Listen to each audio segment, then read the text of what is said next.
All right, let's welcome in our guest, my buddy. This is going to be a great catch-up session, I feel like. Kyle Korver. Kyle, what's up, man? Thanks for having. Yeah, we have probably a lot to talk about, I suppose. I haven't actually. Congratulations! I haven't seen you in person since you said you were gonna move on to the next chapter. How's it feel? Oh, it feels good. Yeah, it feels good. It feels good. It feels good. That's where I wanted to start with you. So, Tommy, I shared this video with you earlier, but in the depths of my angst in the middle of last season, which I've acknowledged numerous times was a very tough season for me, I sent a text to Kyle asking him how retirement was going, and what I got back was a 45-second clip of him mountain biking in Zion National Park.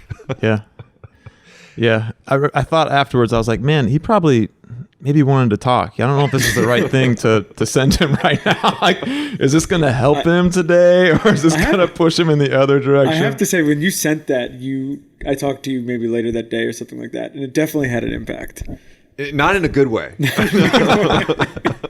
That's my bad. I realized it afterwards. It's like, part of me was like, oh, I have something great to look forward to, i.e. freedom. It doesn't necessarily have to be mountain biking in a national park. I'm sure it was amazing. The other part of me was a little jealous. I'm not going to lie. Can you just sort of share, because I haven't talked to you a ton other than some text messaging, but just share what this past year was like from when you guys were eliminated in the bubble to when you started working for Brooklyn, this first year out. Well, I think coming out of the bubble, I think everyone that was in there, it was just, the bubble was really horrible for me. It was 70 days without my family, and it was just the game. Like, you didn't get to share it with family, you didn't get to share it with friends, there were no fans. It was just the game, and some great things happened in there. And then, I was really hoping to be a part of a championship run, and we, obviously it didn't go well. And I came out of that just completely deflated and just really tired. And I think I'm looking at this and I'm like, because it was just the game, I'm like, I'm almost 40 years old. Like, I love this game, but I think I'm ready for something different. The adjustment out of that is, like you said, you get freedom, you get to go on, a bunch of adventure trips and try different things, and that's awesome and fun. But it's a big adjustment, I think. I know for you too, like the process, the daily process, the daily grind, doing all the things, always being on the move, going from doing what you need to do at the gym to rushing home to be what you need to be as a dad and a husband, because we take that seriously too. It felt like you're always going. And if I look back on my career, like, my physical abilities, like I'm not fast. I didn't like jump high or anything, but I can go. I can just keep on going. Like, that's my strength, right? Is like, you might get around the first screen, you might get around the second screen, but like eventually you're going to get tired, and I'm not. And I'm going to get open and I'm going to shoot it. And when I shoot it, I'm going to make it. And that became so much of my wiring. It's just like, I can go, I can keep going. I can go from this thing to that thing. And then it stops. And I think the biggest adjustment for me was just letting it stop. It's like, I need to be doing something. Like, what can I be doing right now? And like, being able to keep going and going is, fine in basketball. It's fine in sports. It's a horrible way to do relationship with your wife. It's a horrible way to raise your kids, to just say like, we got to get there, got to get to the next thing. Right. And so I think for me, just really like trying to stop, you try different things, cause you can't just sit and do nothing. But really trying to let your inner deeper self settle and not just jump to the next thing, was a lot to work through. All that being said, I felt like it was, an awesome year for being with my kids and my wife. And I feel like I'm in a spot with each of them that is just deeper. There's certain things you can only get through like consistent time. You can create a memory with a kid. You can go do something. You can go on a great trip with your wife or a date night, whatever. But like, there's something about like every day being at the dinner table together, all the simple things of drop-offs and pickups from school that develop a connection that you can't get otherwise. And so, the last year was challenging in some ways, great in some ways. But you really step back and you just see the NBA through different lenses. Like, man, like any type of performance industry is tough, and you have to be at your best every single day. And to step out of that, it's an adjustment. Yeah. When you talk about that time, what I've found really since the season ended for me, because I had a good idea that I was going to retire. So for the last basically 5 months, I've found something like drop off. I'm even more present. Mm-hmm. Because when I played in Philly, I could occasionally take them to school, mm-hmm. but I was always worried about getting in an Uber or getting in my car to drive down the New Jersey Turnpike, or texting with my driver to make sure he could pick me up. If it's a game day, you're obviously thinking about that night and that performance anxiety that you're speaking about. I feel more present in everything I'm doing with my family, and it's been like beautiful. Mm-hmm. I don't know how else to describe it, but mm-hmm. it's just been a totally unique thing. The other thing you brought up in that was the empty arena. And this was a big thing for me this season. I don't know if we've talked about this in any of our texts, mm-hmm. but the bubble certainly took a lot out of everybody. This season, playing for essentially 6 months up until May-ish, June-ish, when fans could start coming back into the arena, was really challenging. I had a hard time in year 15 getting up for games. I've never had a problem getting up for games.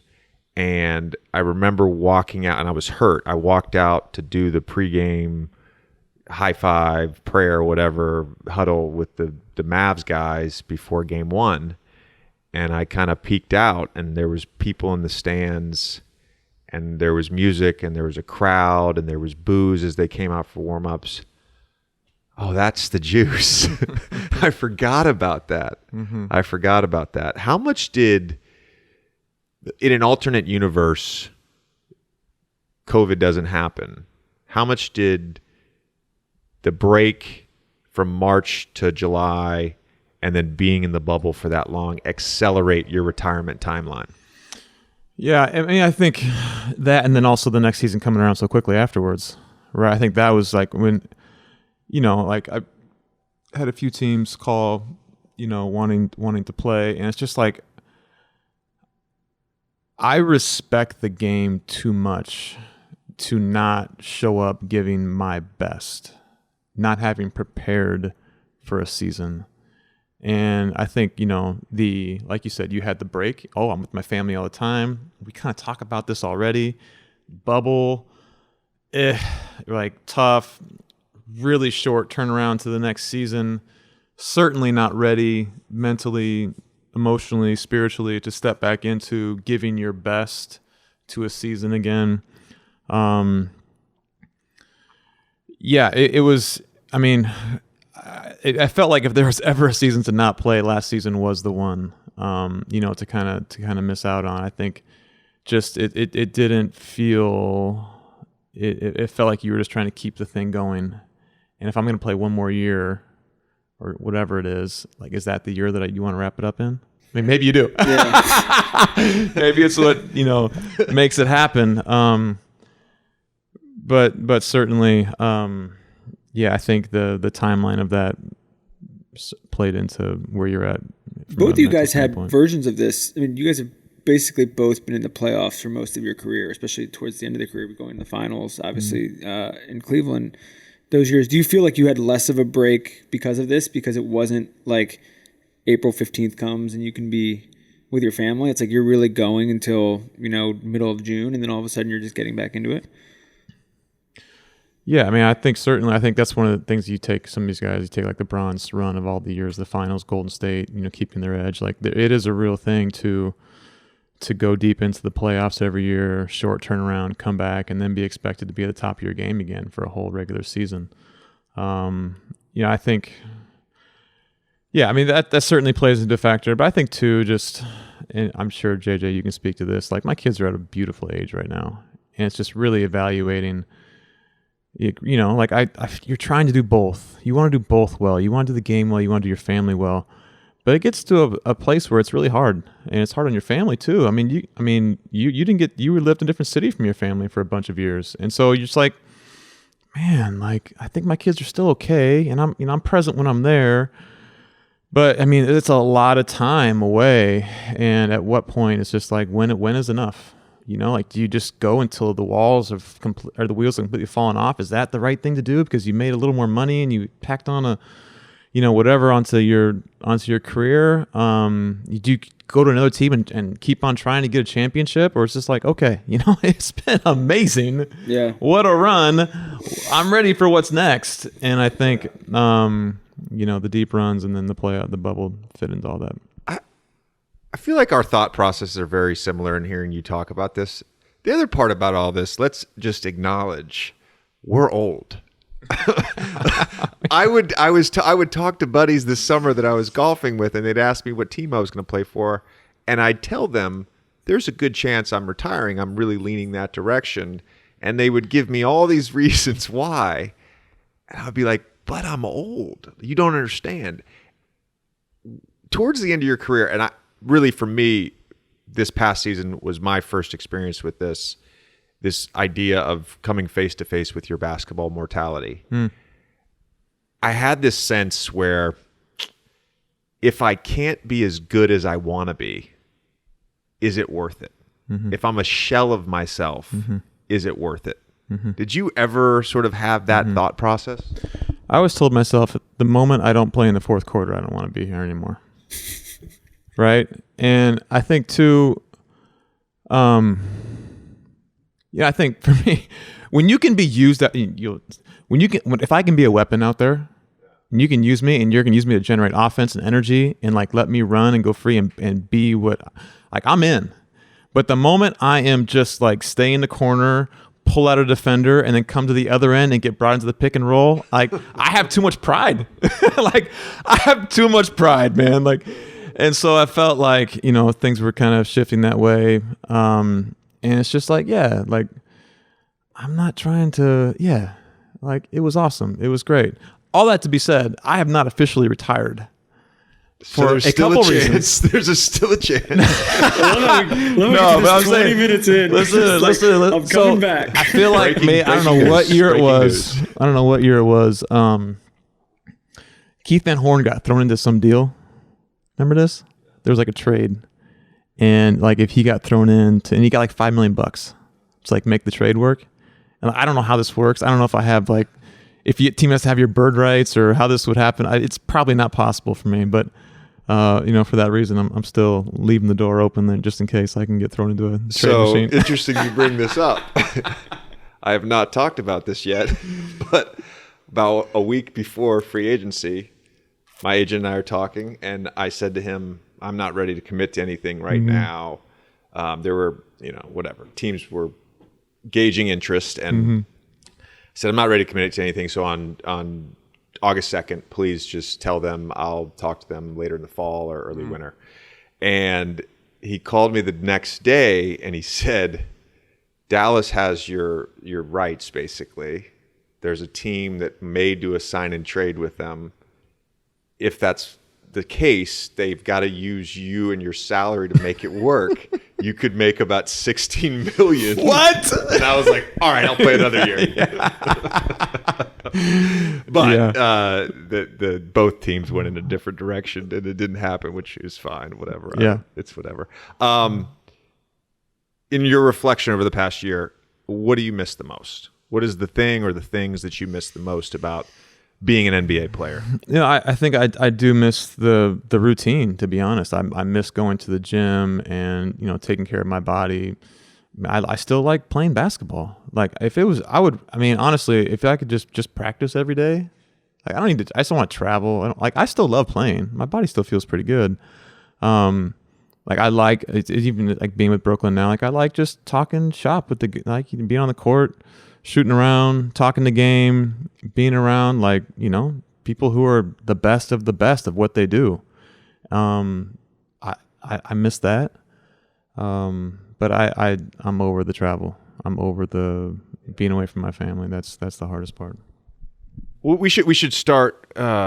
We should go back and start at the beginning of your career, and I want to start on your draft night. 51st pick taken by the New Jersey Nets. They're coming off a division championship, Eastern Conference championship, finals appearance.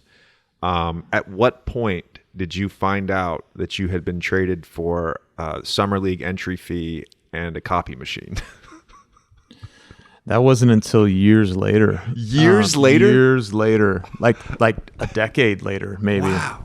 Long time. So I got, that night, the draft night, we were sitting in my dorm room. I was like, looking back, I'm like, I wasn't with my family. Like, I was in my dorm room. Like, this was like, I did not plan this out well at all. I was by myself in the beginning. Why were you in your dorm room? Did you not think you were going to get drafted? I didn't know. I actually thought I was going to go quite a bit higher, but I was just sitting there with like my roommate, and then more people kept coming, and we're just all in my little dorm room. There's probably like 35 people, and news cameras showed up, and I'm just not getting drafted. And so, during the last commercial break, they came back from the last commercial break, and on the ticker across the bottom was my name, 51st pick to New Jersey. And I'm like, Jason Kidd, Richard Jefferson, they just been to the finals. I'm a hype. I'm like, now you got traded to Philly. My agent, and I almost got traded again, apparently. But, wasn't quite as excited about Philly, to be honest, in the beginning. But didn't find out till I think Zach Lowe maybe did an article quite a few years later and can somehow talk to someone who said where they spent the money. And that's how it happened. Yeah. What was your first Iverson impression when you got there? My first Iverson impression. So AI was amazing to me. I was a second round pick. I'm not guaranteed the first year or the second year. And what you need more than anything is just some confidence, just to believe that you belong on this court. And so we had no one else on the team who could shoot at all. And for AI, if you can't shoot, why would I pass it to you? I'll just shoot it, right? So he was arm around me every day, shoot the ball, shooter, shoot the ball, just breathing confidence into me. He was, he's legend, right? He's on another, in another stratosphere of just his legendary, iconic career and personality and image. And just to have that person with me, encouraged me. He was amazing for me. He was one of my favorite teammates. You guys did training camp at Duke. Yeah. Were you on that team? Yeah. Which year for you was that? Was that your rookie year? I think my first 2 or 3 years we did it there. Yeah. I just remember going to a practice and AI walked in a tad tardy. He didn't need to warm up. He played for the first 15 minutes, live basketball, by the way, in socks. I was like, what is happening here? And then I would hear these stories about him. They would do a mile run, and he would win the mile running the last lap backwards. Yeah. He was just a freak of nature. He was the most talented individual. He could do anything, whether it was sports, basketball, obviously. Watch him throw a football. Throw a laser, right? Sing, draw. He would draw these caricatures of people on the bus or in the locker room. And just the funniest things ever. He just... whatever he put his mind to with a little bit of work, he was going to figure it out. What was your experience playing in Philly? He was first for me, right? So it's that first love. Yeah. I think it took me for a minute to understand the city. There's this hard shell that you got to break through to understand where this grit comes from. But then, you make friends in the city, you eventually get it, and then you really appreciate it. But it's a city where, when things are going great, it is awesome. It is so fun. When it is going bad, you don't want to get gas. Someone's going to be shouting at you, you walk down the street, and it's yo, Korver, play some defense. You know what I mean? It's that, it's tough. What do you think? How do you feel about Philly? So I loved it. I loved it. I have played, I'm not going to name the cities, but I have played in front of fan bases that I would describe as indifferent.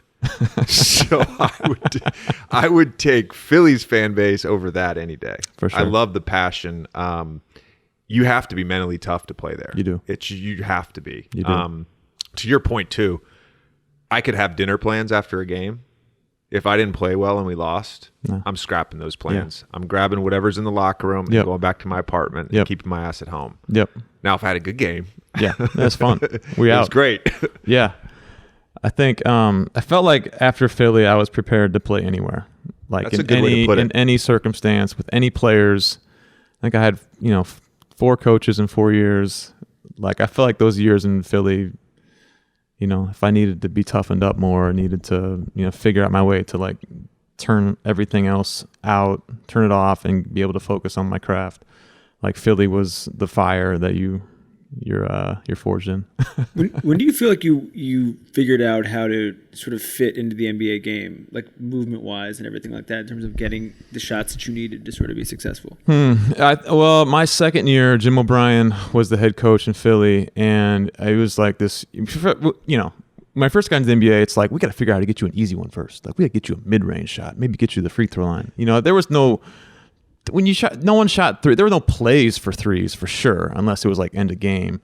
And so the whole concept of shooting a 3 on the break was unheard of.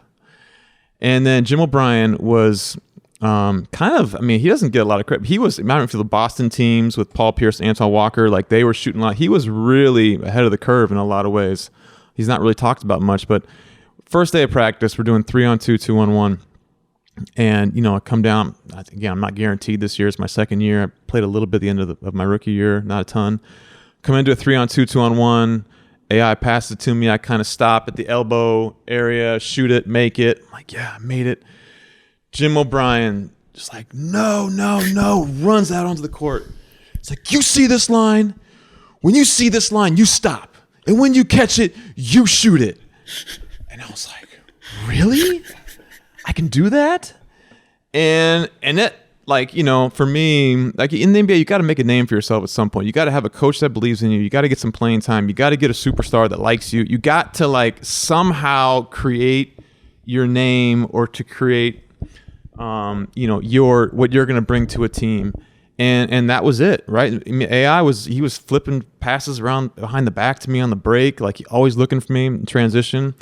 And there hadn't been a lot of transition threes taken to that point. I'm not saying I was the person that started it, but I think for me, if I wasn't in that space, interesting enough, I wasn't super excited to go to Philly because they had been really kind of slow it down for a long time. Larry Brown years of, I don't know how things turn out for me, but Jim O'Brien really kind of letting me shoot. I mean, not letting me go inside the 3-point line was great. I had the opposite happen to me. Yeah. My rookie year in training camp, 3-on-2, 2-on-1, same drill. I get a kick out 2-on-1 from Carlos Arroyo. I stop, shoot a 3, swish. Brian Hill stops the practice, starts yelling at me. This is a fucking layup drill. You run for layups. Don't ever take that shot again.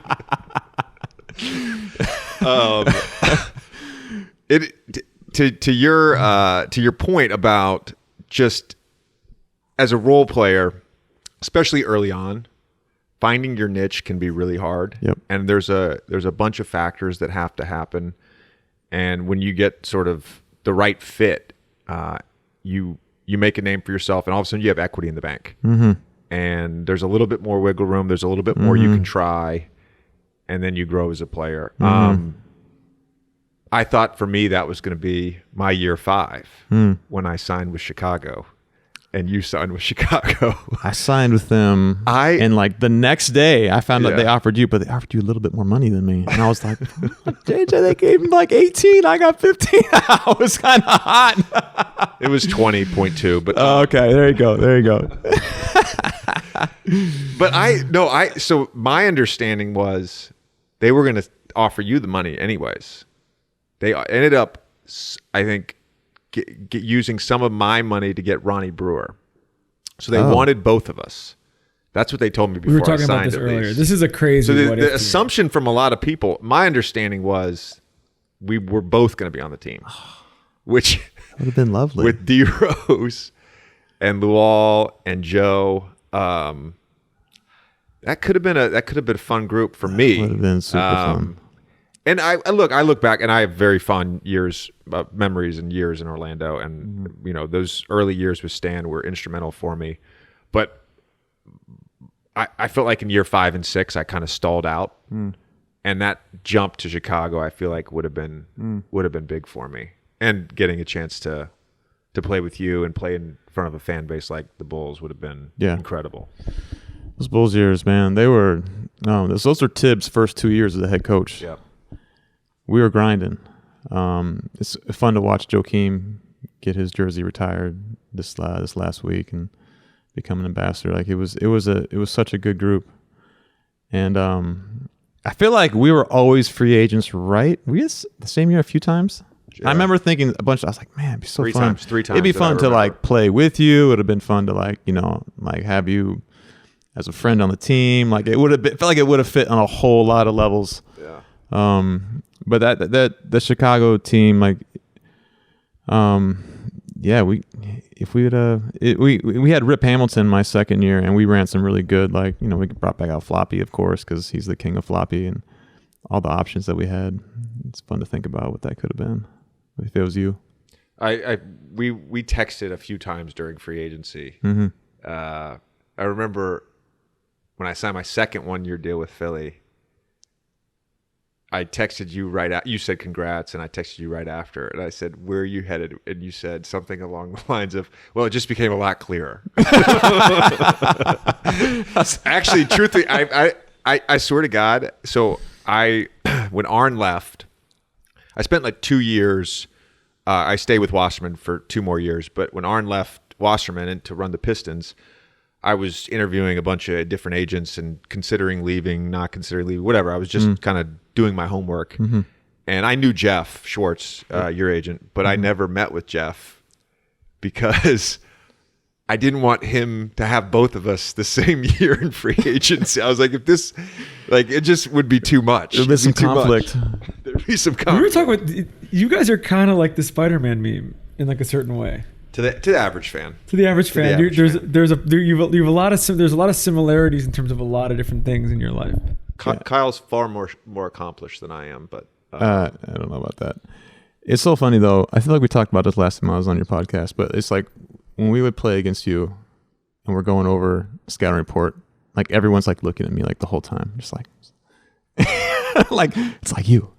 He runs just like you. It's like we're gonna guard you.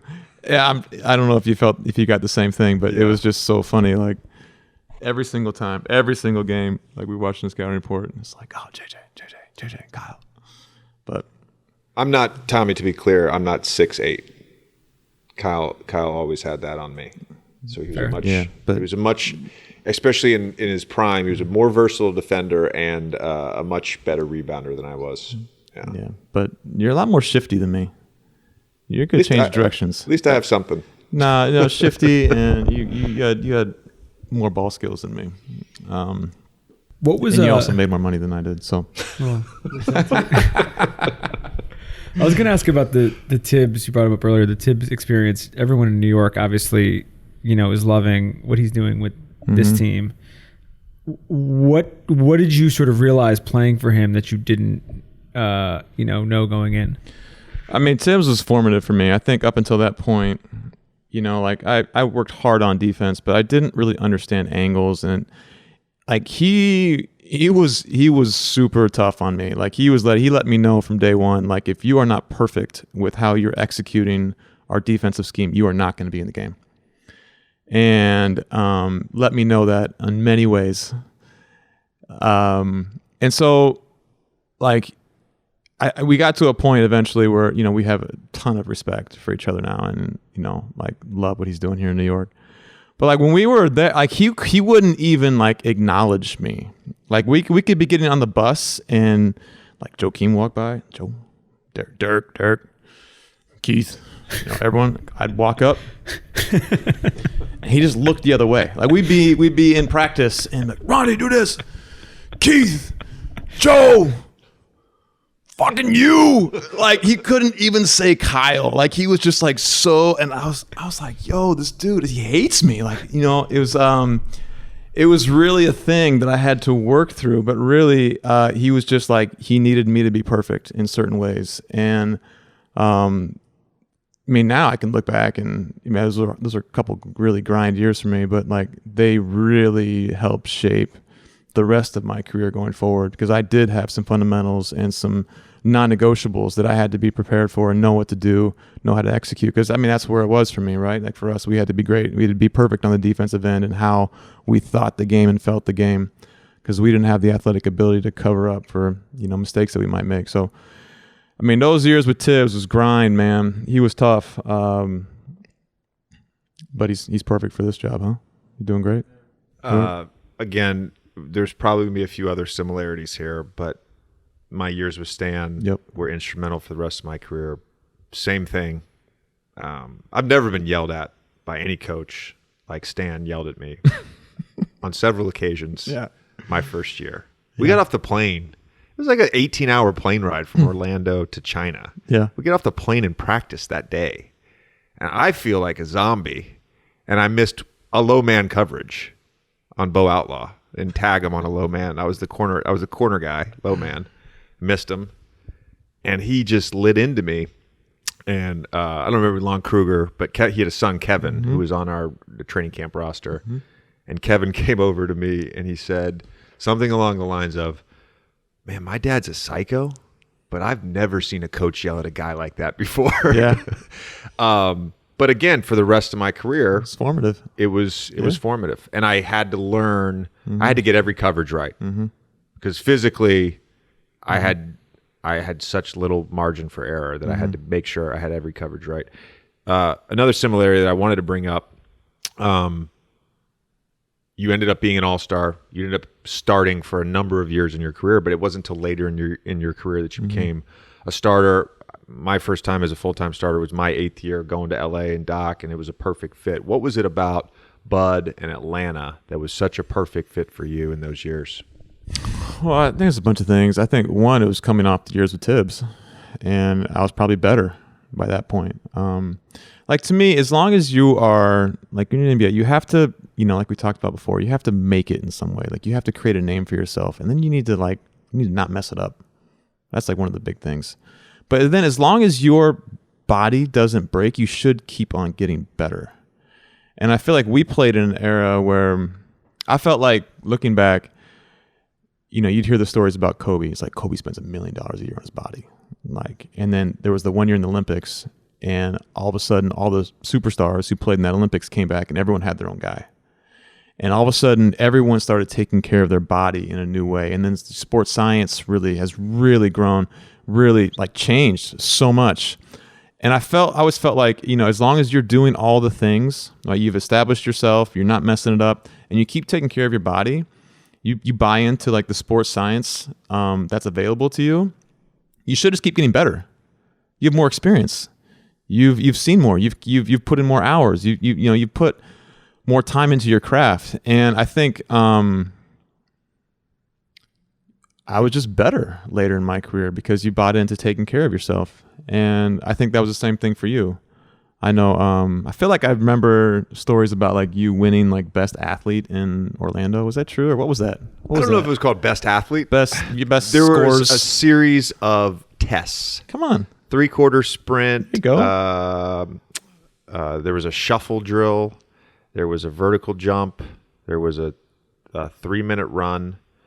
There was a bench press component to it. There was a strength component, and they were weighted by your position. Okay. If that makes sense. Okay. So I won it 3 times, I think, and I should have won 5 because all my scores one year were better than Marcin Gortat, but because he was a center, some of the drills were weighted differently for him. He's a strong dude. Yeah, he's a strong dude. But again, I had to, to your point, I had to completely change. It became, if I was to say like coming out of college, it was conditioning and basketball.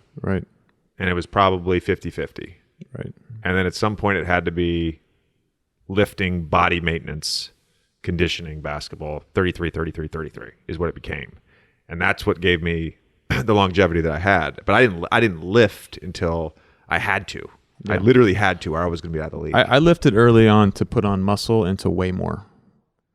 Right, that was kind of what I lifted weights for early, and I literally broke. Like my kneecap broke off. I had a bunch of elbow stuff going on, and then going to P3, learning my body, being in a sports science lab. I think I found P3. I got married, which changed a lot of my, just personal habits. I'm going to bed better. My wife is super into health and nutrition, right? So like, I'm eating better, I'm sleeping better, I'm taking care of myself. And all those things together. It's all the little things. There's not like one thing that makes you like extend your career. It's like, are you willing to do all the things every day, create the lifestyle that helps you keep, to stay healthy and stay right. Hey guys, Tommy and I are excited to present to you this preview of Treat, starring Kiernan Shipka. Treat is a brand new podcast movie from C13 Features. It's like nothing you've heard before, and it's so good. Literally a podcast movie. One episode, one story, one wild ride. Listen to this short preview and then find Treat wherever you get your podcasts. It's amazing. My name is Kiernan Shipka. I played the role of Allie in the new podcast, Treat, a new movie-length podcast from C13 Features.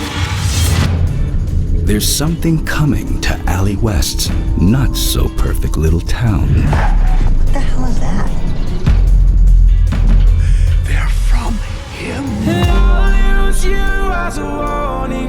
A new kind of listening experience.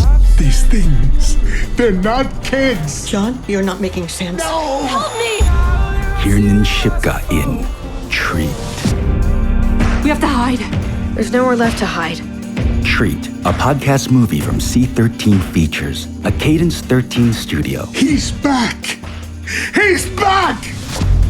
Available now on Apple Podcasts, Spotify, Odyssey, and wherever you find your podcasts. Grab some popcorn and enjoy the show. Hey guys, big news in shoes. Rothy's is now selling men's sneakers and men's driving loafers. Even more big news, they just launched premium merino wool shoes for fall. Merino wool is nature's perfect material. Soft, comfortable, machine washable, and sustainable. They're available in cool colors and classic styles you'll want to wear everywhere. If that wasn't enough, Rothy's just launched their first ever collection of accessories for men. Wallets, carry bags, card cases. Rothy's is all your everyday carry essentials. You've always been a big carry bag, Tommy. Big time. You've always been a big carry bag guy. Everywhere I go. I remember seeing pictures of you from like 2011. You had the carry bag. I did. Tommy, I just purchased some Rothy's shoes and they feel great and their customer service was excellent. And to help you welcome fall season in style, Rothy's is doing something special. That's right. They gave us the chance to share this super rare opportunity with our listeners for a limited time. Right now, you can get $20 off your first purchase at rothys.com/JJ. That's ROTHYS.com/JJ. Head to rothys.com/JJ to find your new favorites today. The guys over at Roback sent us some of their products, and we'll be honest, we were blown away with the quality and comfort. We can confidently say best fit, best feel. First, Roback's performance polos are truly game-changing. You won't find a better-looking, better-feeling performance polo. Their collars don't lose their shape, and their four-way stretch is unmatched. Second, Roback's new performance hoodies are a total game changer. Maybe the softest, stretchiest hoodies in the game.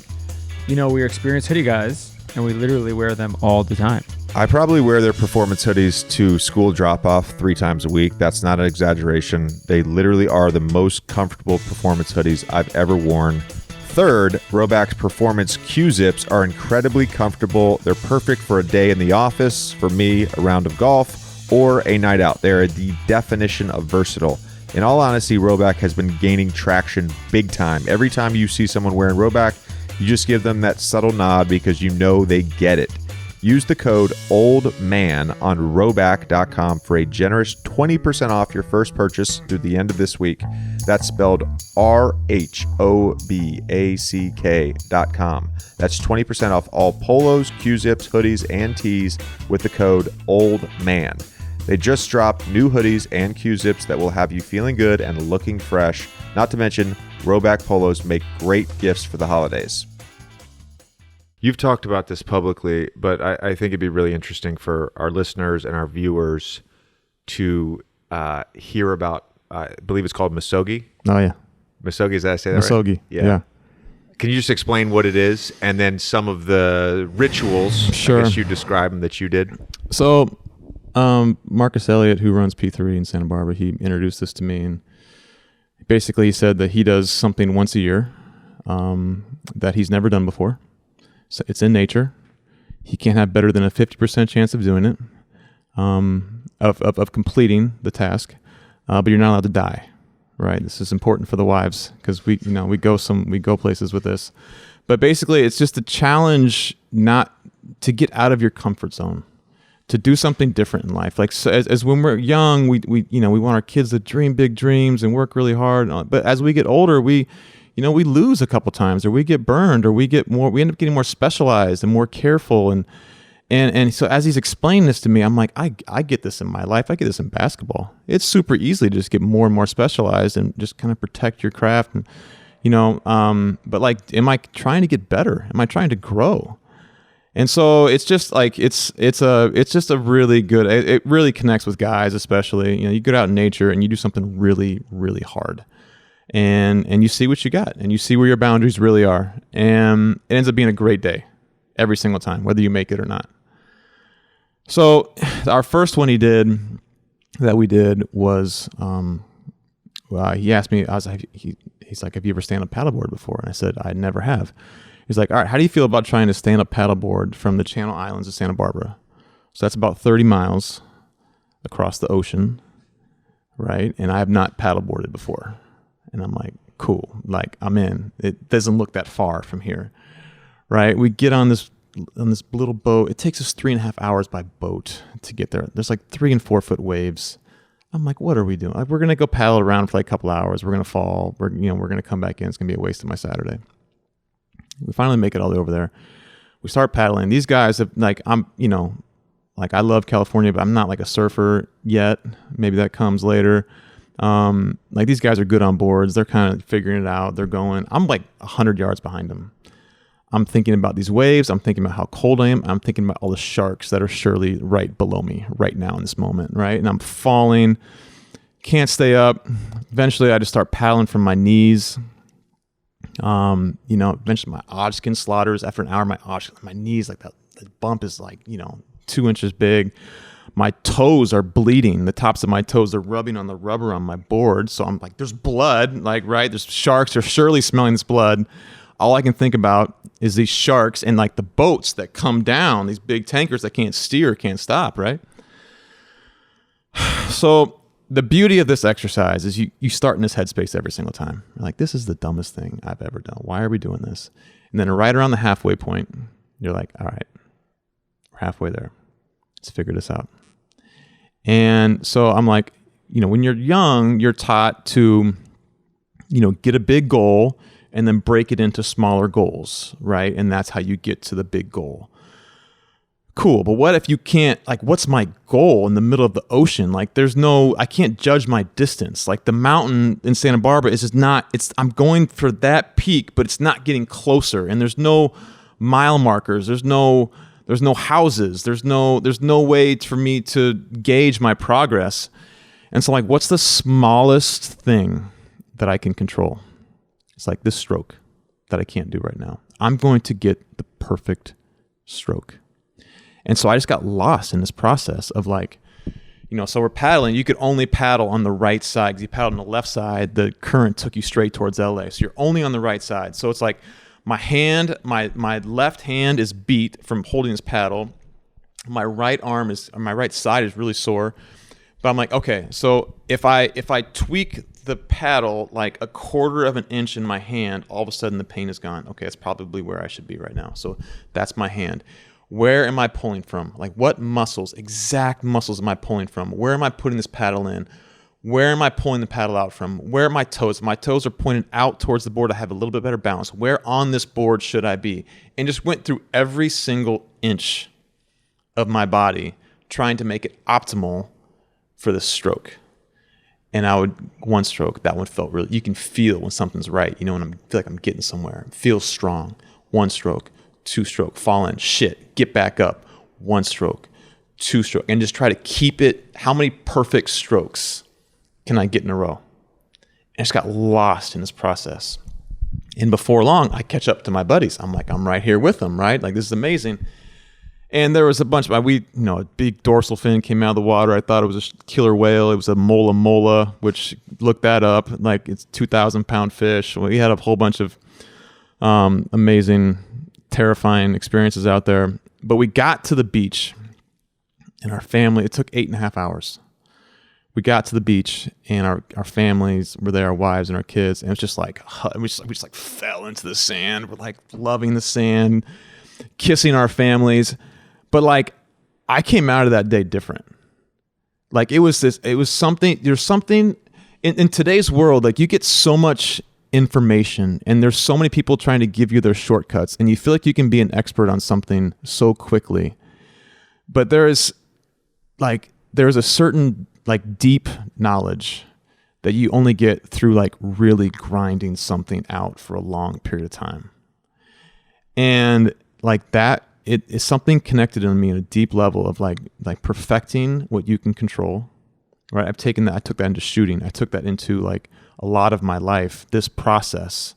And so I think it's just an awesome exercise that you try to do once a year. The next year we threw 70-pound rocks and went back out to Channel Islands, threw 70-pound rocks in the ocean, and you had to go down and like pick up the rock and like run until you ran out of air. Then you'd drop it and go back up, and your partner would go down and find the rock and pick it up and run underwater as far as they could.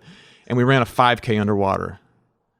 And it's just like, we didn't know by breathing that long. How do you, like, what do you, I don't know, it's just like, it can be anything, right? But just something that probably a little crazy, something a little out there. Do it for a long time and like have a great day and learn something about yourself. I have a couple just comments on that story. Go. First of all, it sounds awesome. Sounds like something I would love to do. My first comment is you're a fucking psycho. Psycho. Psycho. It's a crazy story. And number two, the whole time you're describing this, all I'm thinking to myself is, this is why this guy is one of the greatest shooters of all time. When you talk about the detail required, the mind-body connection, the grind, the process, all of those things to become, you're talking about the perfect stroke. Well, that's a pretty good allegory to shooting a basketball. Yeah. And chasing after that perfection is ultimately what becoming a great shooter is all about. There's nothing more than that, I think. Yeah, too. I think it's just also, like, what is a life well lived? And it's like, really, like, you got to go for it, right? You got to explore what you got. How do you do that? What does that look like in life? And, whether it's basketball or it's whatever, like, I think there's something really cool to like being an expert at your craft, whatever that is. And that's different for everybody. And then ultimately, hopefully leveraging that for the greater good. But it's just a fun exercise too, like, and you can go in any direction with it. I have a technical question about this now that you've done it a bunch. So do you know how far in advance do you know what the task is? Like week before. It's like grab a good bottle of wine. And has there ever been a task where you're like, because like the two tasks you've described, like, luckily you didn't die, but like, yeah, probably could have, huh? I mean, so we try to put some safeguards in there. Better than 10% chance that you could have been hospitalized. We had a friend in a boat like following us, on the one. So we try to take. You can die doing anything. I thought it was gonna be like go make a fire in the middle of the woods. Like this is yeah. Roast your own chicken. My wife's always a bit nervous the night before these things. It's not her favorite, but she knows that I come back better from it. And I think she allows it because she knows that the next day I'm a better person. And what's the last one you did? The last one we did, we were in Europe, and we just like we're in the mountains, and we're like, we're gonna go to that mountain over there. It was like 5 mountains over with no path. And just a backpack. Just backpack, some water, supplies. and we just kind of went for it. And it was another big day, big day. So we did try to climb the Mount Everest, climb the height of Mount Everest in a day. Go in a stairwell, climb stairwell up, take the elevator down, stairwell up, take the elevator down. Try to climb Mount Everest in a day. And there are some people who do that outside now. There's actually some people who have kind of run with this idea, and they do it outside on a mountain. But you can take this any direction you want. It's you got to do the next one with us though. Well, you're retired. You have time now. You have time. You have time. Just give me a little advance notice. I'm curious how that will go.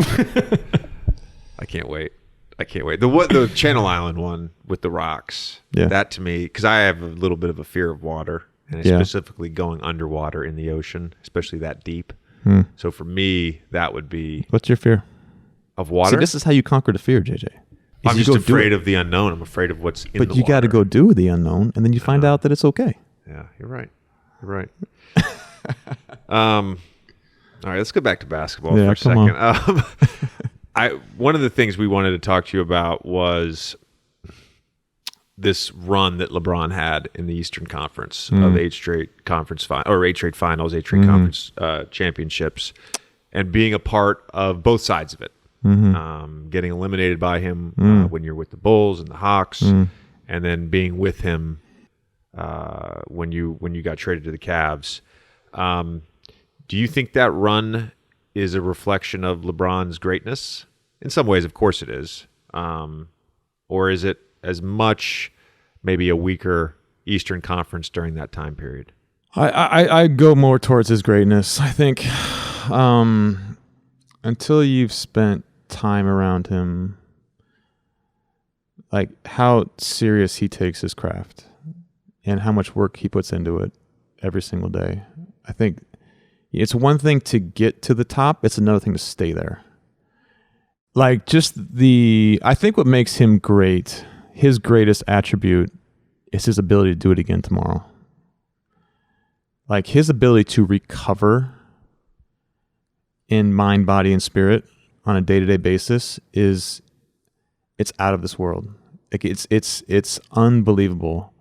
I remember one game, we played Utah. I think it was 1 or 2 overtimes, and the next morning he was in there. I came in early to get some treatment, and he was on the Versa climber, in his spandex, no shirt on, like busting out 30 minutes on the Versa climber, saying I got to get ready for the playoffs. Like I think his level of dedication to his body and his craft.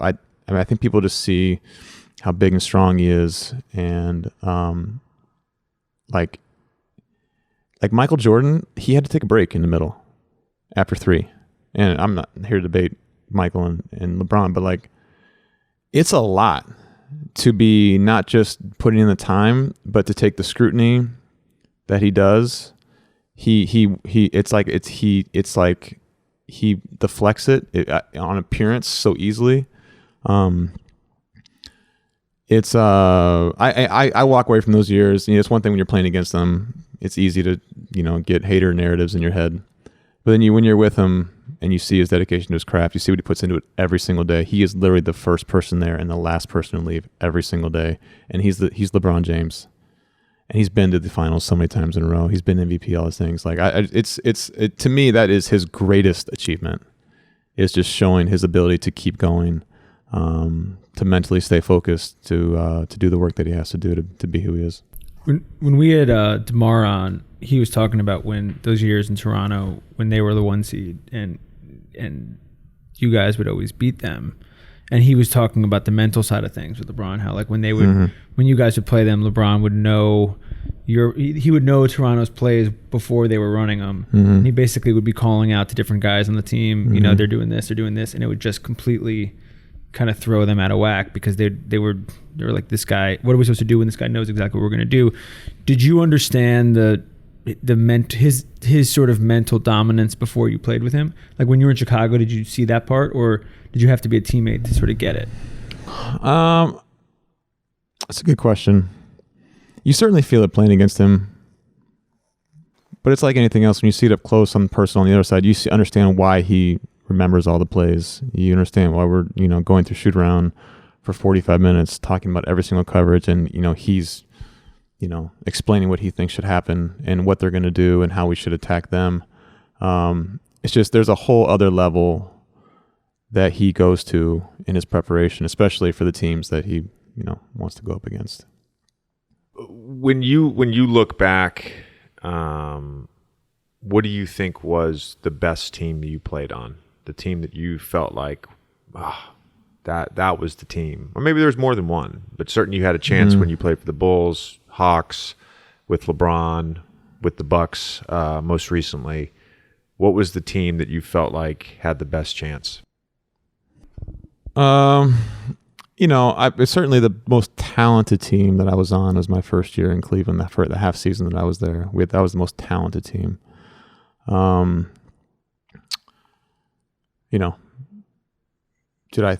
did not be, on the other side was Kevin Durant, Warriors, first year there, so were we the better team? I don't know, but obviously not. My favorite team was our team in Atlanta that won 60 games, like hands down. That was my favorite team. Like there was a purity to that team that like the inner Kyle just so appreciated, that we weren't the most talented. We weren't the best. We didn't have a person to give the ball to and say, make this happen at the end of a big playoff game. We didn't have that person, but that was the most gratifying team that I've ever been on. Just really, really fun. But certainly the Cleveland years, we were, the first year we were super talented. We should mention that Atlanta team because it was a special team. You guys had a 19-game winning streak. You went 17-0 in January.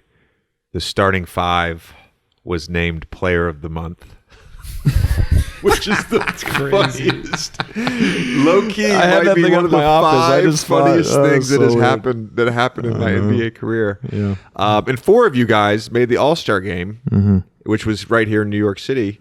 I participated in the 3-point contest that year, and I think we rode a couple shuttles together. We did. To and from the gym. Yeah. And I just remember thinking to myself, man, I'm so fucking jealous of Kyle that he's an all-star. I mean, it was such. I mean, yeah. Looking back, it's amazing. What an incredible year that was on a lot of levels. But really, it was the success of our group. You can say that, but yeah. I came into the NBA not thinking I would ever, not knowing who I would be, but just trying. I was like, my goal is to be the best, like most trustworthy teammate of all time. That was the goal. That was my goal. I remember doing my meeting with John Paxson. He's like, what do you want to be in the NBA? And I was like, I want to be the best teammate ever. I want to be the guy that everybody wants to play with because they can count on him. They know what he's going to bring. Hopefully I bring a lot. And I think that was always just my goal, was just to play my role to perfection. And it was so interesting that eventually did get an all-star game appearance. That was all that I was doing on that team. But yeah, I never had dreams of being like the superstar. I never really thought of myself that way. Just trying to optimize what I had. When you look back on the career in totality, is that where you find the most meaning as a teammate? Or do you find, I guess the question is, if that was the goal at the beginning and you look back and see what you actually accomplished as a player, not as a teammate, but as a player, what means more? I think, well, what do you take with you? Like, I think, when you talk to, like, you take your relationships, you take your memories. Obviously, you got to play good basketball to have good memories. But I think basketball has been my best teacher in life. Right? It has shaped me more than anything in this world. It has been like an incredible companion for me in life. And I think that's part of the grieving process in this whole thing. It's just like I did some therapy this year, and I had to like write a letter to basketball in this thing, right? And it's just like, you don't even realize the role that it's played while you're doing it. But I think the person, hopefully, that I'm trying to be, like, nothing shaped it more than this game, right? Like, and so I think, I wish I'd have won, a couple championships and hit the game winner in Game 7? Like, yeah, of course. But ultimately, like, who you become out of this and what we do with it going forward, incredible opportunity, incredible. And I'm so grateful for this career. I find that to be very profound. I really do. I think that's a great perspective to have. To be so grateful for the accumulation of experience and what it has made you into. And going back to that companion comment, you know, as I've mentioned on this pod and numerous times before, you know, last year was so difficult for me. And my wife sent me this video Christmas morning of Kai, my youngest, running down the stairs to the Christmas tree. And I got really emotional. It was my third straight Christmas on the road. And that's put me in this funk for weeks. And I remember I hadn't talked to my parents in a while. They called me on New Year's Day. We had gotten back from OKC late the night before. They called me at like 8 a.m. So I'm talking to them. I'm having a hard time even formulating words. But I told them I'm ready to be done. And they're like, why don't you just be done? And I said something along that line where it's so hard to let go of this this thing that I've had with me for 30 years. I've carried it with me. It's part of who I am now. It's my exoskeleton. It's my companion. It's my thing. It's Wilson. Yeah, exactly. It's Wilson. Right. It's like been this companion with you and teacher and friend, and like it's been a source of frustration. It's been everything, right? And you gave yourself to it fully for a long time. And so whereas you're ready, I'm ready to, you know, stop the grind. Like, I think it's really important to acknowledge who it's been in my life. It led me to Utah, where I met my wife. It led me to, you know what I mean? Like, the game literally led me everywhere and to so many people and to so many places. And it's going to shape so much of my future, right? Like, everything that we've tried to do over the last years, and, you know, whatever, you know, opportunities we have going forward, like, this game did it. And so it's like, it's a really healthy way to look at it. Not like this game is gone from me, it's been taken from me, but like to really see it with gratitude has been really important headspace for me to get to. I think that's a beautiful way to end this conversation. Kyle, we appreciate the time, man. Always good to see you. Always good to catch up. Now that you're gonna be in Brooklyn once a month, we'll get together. We'll break some bread and open some wine. Love that. All right. Love that.